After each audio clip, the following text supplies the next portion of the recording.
सकता है, लेकिन एक भी विधा हमारे घर पास में होगी तो मैं दावा करता हूं देश के शीर्ष 100 लोगों में आपका नाम होगा, ये तय मानकर चलिए।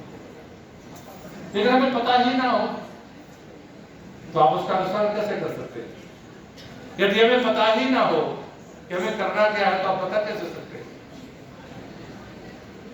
मैं तो कुछ ज्यादा पढ़ा लिखा आदमी हूं नहीं, आप पढ़ते लिखते हैं, विश्वविद्यालय में है, मंच पर बैठे हुए लोग हैं, बहुत सारी पुस्तकें पढ़ी होंगी। मैंने जीवन में सबसे कम पढ़ा है, क्योंकि मेरे दोस्त थे जो स्वर्गवासी हो गए, कॉलेज के समय में पढ़ते थे, उन्होंने एक पत्र लिख दिया, वो उनके मृत्यु के बाद मुझे मिला।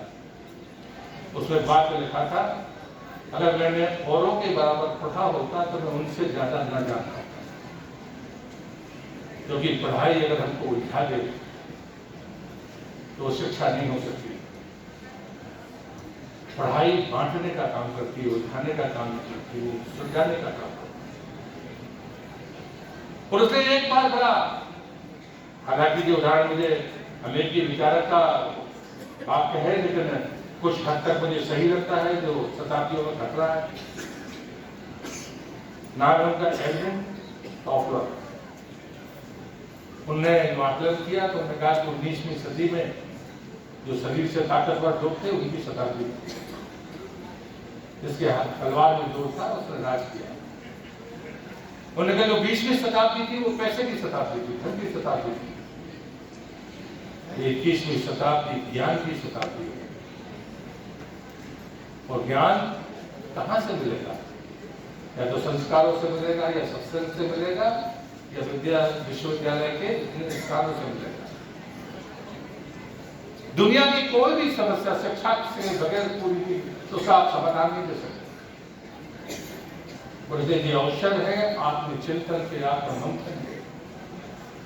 मैं अपने सभी मित्रों से कह रहा था, पूरा मत मानिए, इस गलती को सुधारने की कोशिश करिए। एक कृतज्ञता का भाव अगर हमारे भीतर पैदा हो, ठीक 150 वर्ष निकल गए, 153वां वर्ष शुरू होगा। हम अतीत में पलट कर 150 वर्ष का यशगान करने का अवसर क्यों छोड़ना चाहते हैं? हम संकल्प लें और प्रायश्चित करके इस काम को पूरा करेंगे। मैं विनती करता हूं। विश्वविद्यालय का 75 वर्ष हो गया, उनकी आयु के 150 वर्ष। उन्हें यादगार बनाने का मकसद सिर्फ इतना नहीं है कि कुछ लोग आ जाए अपनी बात कह देंगे। आने वाली पीढ़ी को कुछ मनन करने का मौका मिलेगा। कुछ ऐसी बातें होंगी जो लोगों को पता ही नहीं होगी, कुछ ऐसी घटनाएं होंगी जो हो सकता है कि हमने से बैठे हुए किसी के मन में कोई बड़े परिवर्तन का वाहक बन जाए। अंत में मैं तो नहीं कहूंगा कि आमतौर पर लोग कहते हैं कि जब एक विश्वविद्यालय खुलता है तो जेल बंद हो जाती है, लेकिन विश्वविद्यालयों को भी ये तय करना होगा इस बात को पूर्ति में हमारा योगदान है या नहीं। क्योंकि कहीं ना कहीं हमारी कार्य प्रणाली पर भी ये बात जरूर उंगली उठाती है कि हम किस फॉर्मेट में आए। अभी नई शिक्षा नीति बनी, उसने कहा है कि बच्चों में संस्कार होना चाहिए। ये नई शिक्षा नीति विश्वविद्यालयों में की कार्य प्रणाली का हिस्सा बन जाएगी। आवश्यकता तो हो सकती है, लेकिन मनसा और संकल्प के साथ में क्या आने वाली पीढ़ी को हम संस्कार दे सकते हैं? मित्रों, हमारा इतिहास बहुत पुराना है, जहां पर हमें डॉक्टर हरि सिंह गौर तो तेजस्विता के प्रतीक है, लेकिन हम 1842 के संतान नहीं, 1842 की गठन के केंद्र है। और आजादी के अमृत महोत्सव में अगर प्रधानमंत्री ने ये बात ना कही होती कि उन अनसंग हीरोज को ढूंढो, उन लोगों को जिनकी कुर्बानी पड़ी है लेकिन उनको इतिहास में स्थान नहीं मिला, जरा उनको ढूंढिए। आज देश में इतिहास में इतनी चीजें जुड़ गई हैं जिसकी कोई कल्पना नहीं कर सकती। मैं जहां से संसदीय क्षेत्र में काम प्रतिनिधित्व करता हूं तो दशाकर तरीका से एक आम के झाड़ से 62 लोगों को फांसी दी गई। क्या इनको पता है आने वाली पीढ़ी को? वो फसिया आम के नाम पर बहुत जाना ही फसिया नाम के नाम पर जाना जाता है। उस क्रांति के जो अगुआ थे जिनको पहले दिन फांसी दी गई, अभी तक इतिहास ने उनको आदिवासी घोषित कर रखा, जबकि उनके वंशज जीवित है। वो खुद भी समाज से आते हैं, वो अभी भी जीवित उनके वंशज। इन इतिहास की गलतियों को तो ठीक करना होगा।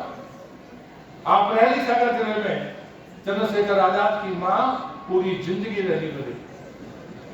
उनके स्वर्गवास के साथ 7 दिन पहले वो गई और उनका निधन जाकर उत्तर प्रदेश की धरती में हो गया। पूरी जिंदगी जिस परिवार से सेवा की, उनके एक भाई को काले पानी की सजा मिली, दूसरे वो लौट कर आने के बाद पूरी जिंदगी उन्होंने उनकी चंद्रशेखर आजाद की मां की जीत उसमें लगा दी। लेकिन आने वाली पीढ़ी हो, हमारा राजनीतिक सामाजिक नेतृत्व हो, हम उन्नत कहे जाने वाले लोग हो, हमको नहीं पता। मैं दमोह के बसिया नाले का जिक्र करता हूं, जहां 6 महीने के बच्चे से लेकर सबको फांसी पर टांग दिया गया। वो परिवार सिर्फ दीवान था, उनके खिलाफ लड़ रहा था, लेकिन हम चर्चा नहीं करते। मैं दमोह पर जब मैंने संसद में बोला कि मैं उस क्षेत्र से आता हूं जहां देश में 2 जगह पर 2 बार हारे, या तो बिठूर था या वो दमोह था, लेकिन इस ढंग से हमने इस नजरिए से देखा नहीं। मित्रों, से हरि सिंह गौर कोई ऐसा छोटा नाम नहीं है। उन्होंने राजनीतिक तौर पर भी अपनी हिस्सेदारी की। उनने शिक्षाविद के रूप में, दानवीर के रूप में, अधिवक्ता के रूप में, और अधिवक्ता के रूप में तो उनकी ख्याति ऐसी है कि मुझे नहीं लगता कि कोई दूसरा नाम होगा मध्य प्रदेश की धरती में, तो नहीं होगा। और इसलिए मैं आप सबसे विनती करता हूं कि ये जो संकट आज दुनिया पर है, वो संकट हम सबके सामने, हम वर्तमान है, भविष्य बैठा हुआ है जो सामने, अतीत की चर्चा में कर रहा था। मेरा भविष्य इस अतीत से आगे जाएगा, शुभकामनाएं तो यही दी जा सकती है। डॉक्टर हरि सिंह गौर को